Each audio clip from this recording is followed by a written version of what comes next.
Hi, my name is Emily Roick, and for my faith integration paper, I did it within the field of public history, but also more broadly, just kind of the presentation of history in general.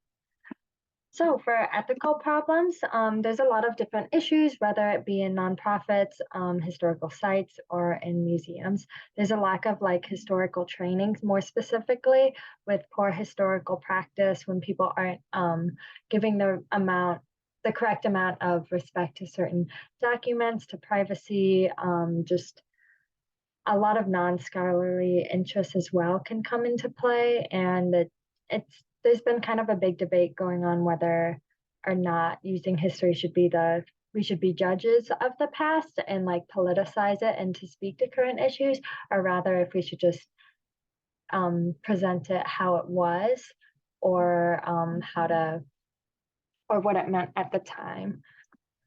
And there's also a lack of a standardized code for a bunch of like different ethical values. So here I just have listed a bunch of different associations. So there's kind of shows that there's not one singular one that all museums have to abide by. So it can come into clash with a lot of different issues that not everything is going the way it's supposed to in every different museum in the country. So moral values, these are some moral values that you should have as a Christian, but not only just as a Christian, but as a historian.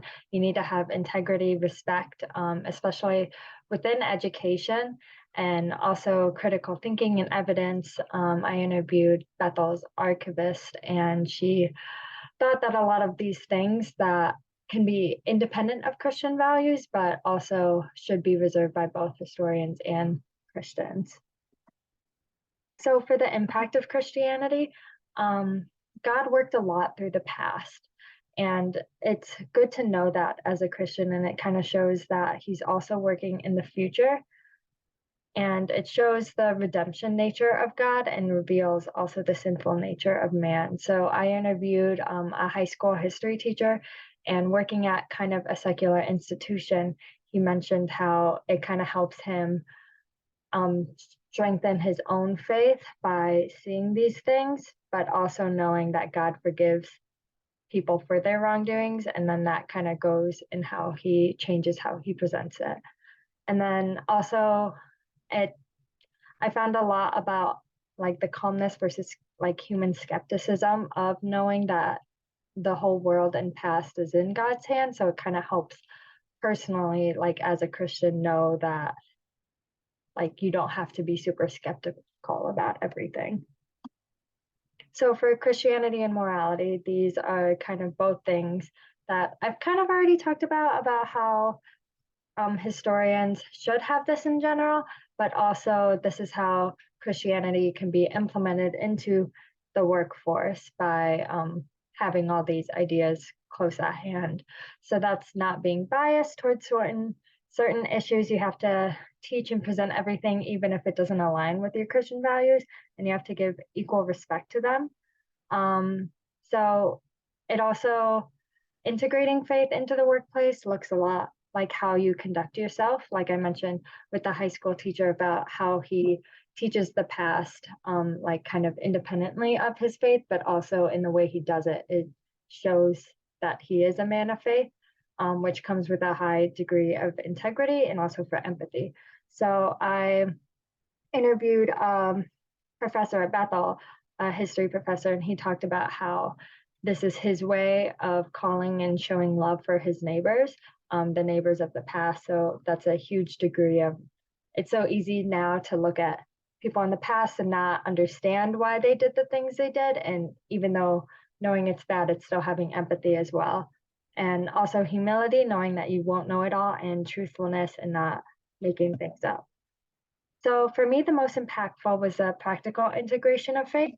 So for transition, I think right now it's good to build up and develop good habits. So I have two regular jobs that aren't in my field necessarily, and through that, it's dealing with people, customer service. So implementing Christian habits that will go over into my next workplaces as well. And it's good to have that Christian outlook on history now. So then when you dive deeper into it, that just only strengthens your own faith too. And for my integration plan, finding a good institution that does have an ethical code that aligns with my values is very important to me. And also making my faith known and having accountability, whether that be with other Christians in the workplace or friends and family that can keep asking me questions and holding me to a high standard. So, again, with the habits, having those good morals to the point that they're second nature and I don't have to try so hard while starting a new job, but already implementing it into my regular jobs now will help me in the future. And not only just taking opportunities to share my beliefs, but trying to make those opportunities available to where I can be more vocal about that and keep exhibiting Christian values.